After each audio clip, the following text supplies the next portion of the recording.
Hello to the pessimistic, optimistic, and everyone in between. My name is Connor Philippi, and welcome back to the Minnesotan Sports Podcast. First of all, I know it's been quite a while, so I apologize for that. I've only been making raw reactions the last couple months. I'm in the process right now of getting a brand new job. I'm going to be moving 3.5 hours away. It's a whole process. I've been really busy, so I'm sorry that I haven't been making a lot of stuff, but I've been packing up a lot of my equipment. And I've just been, oh, there's my wife. And so over at my parents' house watching this game, the Minnesota Vikings lose by 2 to the Detroit Lions. A tough blow as the Lions kick a game-winning field goal in the last seconds. Vikings into the 2-minute warning. We're up by 1. The Lions only had 2 minutes left, and it was just kind of tough to see the game end that way. But there are a lot of positives and negatives to take away from this game, and a lot of ways that the Vikings can continue to improve. You know, there's goods and bads with it.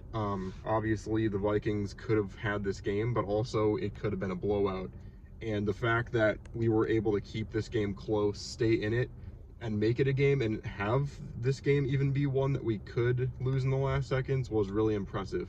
We came into this one, we were down by multiple possessions going out of halftime.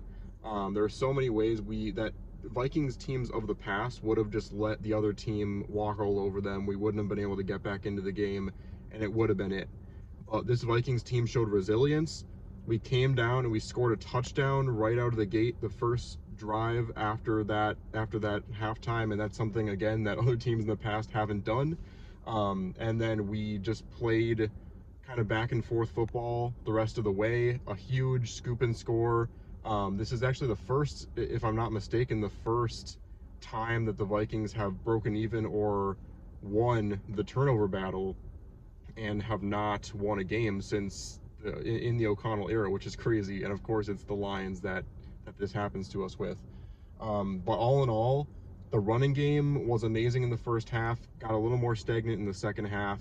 Jefferson was amazing as always. The passing game was kind of back and forth. Sam Darnold did make some rough decisions at certain points in this one, but the offensive line also didn't do him too many favors. It felt like there were select plays where the offensive line was all over the defensive line, and then there were other times where it felt like that he had no time to throw. So got to balance that out, got to be more consistent, Sam Darnold does.